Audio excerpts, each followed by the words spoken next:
I'm Levi Burris with the Heber Springs Police Department, and I'll be reading Chapter 5 of the report from Frindle.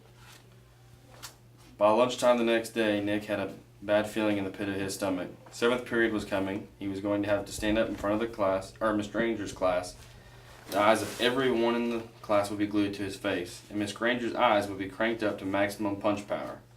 He looked over his notes again and again.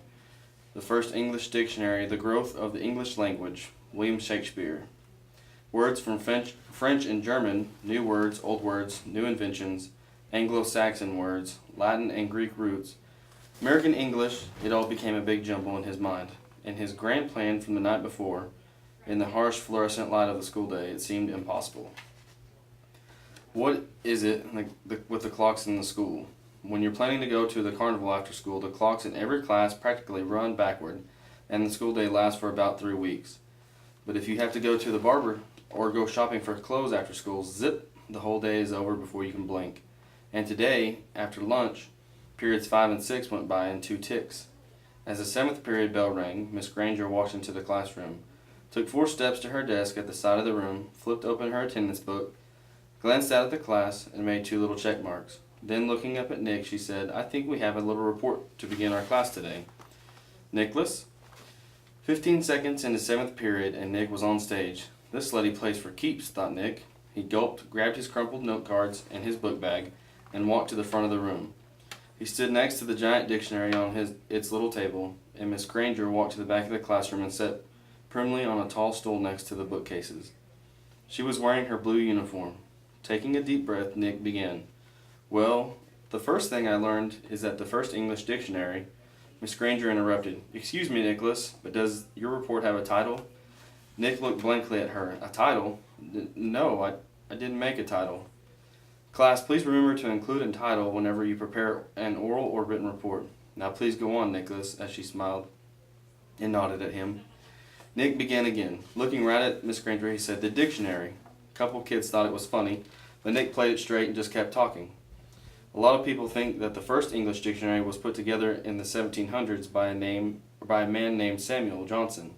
He lived in London, England. He was real smart, and he wrote a lot of books.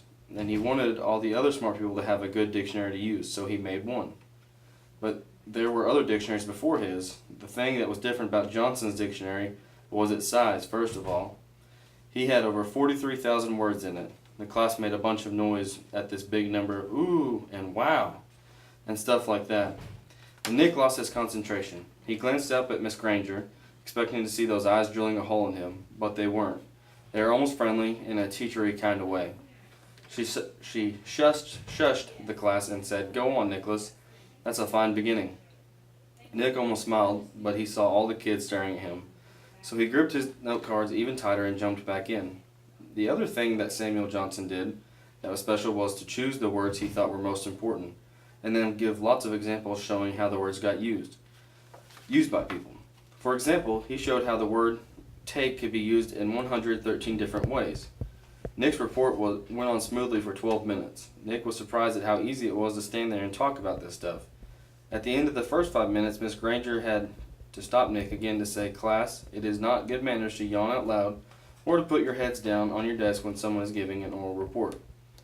No one in the class cared one little bit about the report, except Miss Granger. Every time Nick glanced up, she was smiling, and her eyes were not the least bit icy or sharp. She was eating this stuff up, listening and nodding, and every once in a while she would say, "Very good point," or "Yes, that's exactly right." But the next time Nick looked up, he saw Miss Granger sneaking a look at her watch. 18 minutes gone. Maybe his idea was going to work after all. Time for phase 2. Reaching into his book bag, Nick pulled out the red dictionary he had brought from home, the one most of the kids had, the one Miss Granger said they should use. Nick said, "This is the dictionary that I use at home for my vocabulary work, and I opened it up last night to the very front, and right there I found out a lot about how the dictionary was made, right in this book. So I thought some of the ideas would be good as part of my report. It says here, Nicholas." Nick looked up. Miss Granger got off her tall stool, and its wooden legs made a screech on the linoleum. Heads snapped to attention, and the class was alert again. Miss Granger smiled, raised her eyebrows, and pointed at her watch. "Nicholas, I think the class should read that at home themselves." Now, John's hand was in the air, and at Miss Granger's nod, he said, "But I don't have that dictionary at home, Miss Granger. I have the blue one." And several other kids immediately said, "Me too." Miss Granger tried not to show that she was annoyed. "Very well, Nick, but it shouldn't take too long. We have other things to do today." Nick kept his eyes open wide and nodded, adjusted his glasses on his nose, and began to read. Without question, this modern American dictionary is one of the most surprisingly complex and profound documents ever to be created, for it embodies unparalleled etymological detail, reflecting not only superb lexicographic scholarship, but also the dreams and speech and imaginative talents of millions of people over thousands of years. For every person who has ever spoken or written in English or has had a hand in its making. It was a long article, and the kids were bored to death, but no one looked bored at all. Every kid in the room knew now that the period was more than half over, and that Nick's report wasn't just a report, it was one of the greatest time wasters he had ever invented.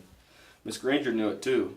She had edged around from the back of the room to the side near the windows. Nick glanced up at her now and then as he read, and each time Miss Granger's eyes clicked up to a new power level. After 8 minutes of Nick's best non-stop reading, her eyes were practically burning holes in the chalkboard behind him. There were only 10 minutes left in 7th period. When he took a breath to start a new paragraph, Miss Granger cut him off. "That's a fine place to stop, Nicholas. Class, let's all give him a round of applause for his report." The applause didn't last long. As Nick took his book bag and notes and sat down, Miss Granger's eyes went back to almost normal, and she actually smiled at him. "Although your report was a little long," she paused to let that sink in, "it was quite a good one. And isn't it fascinating that English has more different words than any other language used anywhere in the world?" She pointed at her large dictionary. "That one book contains the definitions of more than 450,000 words. Now, wasn't I right, Nicholas? All this will mean so much more since you learned about it on your own." Miss Granger was beaming at him. Nick sank lower in his chair. This was worse than writing the report, worse than standing up to give it. He was being treated like the teacher's pet, and he had a feeling she was doing it on purpose. His reputation was in great danger, so he launched another question. He raised his hand and didn't even wait for Miss Granger to call on him. "Yeah, but, I still don't really get the idea of words all mean different things. Like, who says that dog means the thing that goes woof and wags its tail? Who says so?" Miss Granger took the bait. "Who says dog means dog? You do, Nicholas. You and I, everyone in this class, in this school, in this town, in this state, in this country. We all agree. If we lived in France, we would all agree that the right word for that hairy four-legged creature was a different word. Chien. It sounds like Sheen, but it means what dog means to you and me. And in Germany, they say Hund, and so on. All around the globe. But if all of us in this room decided to call that creature something else, and if everyone else did too, then that's what it would be called, and one day it would be written in the dictionary that way. We decide what goes in that book." And she pointed at the giant dictionary, and she looked right at Nick, and she smiled again.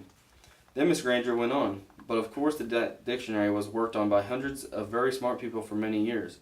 So as far as we are concerned, the dictionary is the law. Laws can change, of course, but only if they need to. There may be new words that need to be made, but the ones in that book have been put there for good reasons."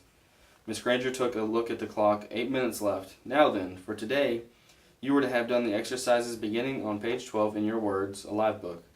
Please get out your papers. Sarah, will you read the first sentence, identify the mistake, and then tell us how you corrected it?" Miss Granger jammed the whole day's work into the last 8 minutes, a blur of verbs and nouns and prepositions, and yes, there was another homework assignment.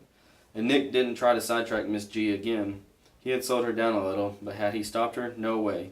She was unstoppable, at least for today.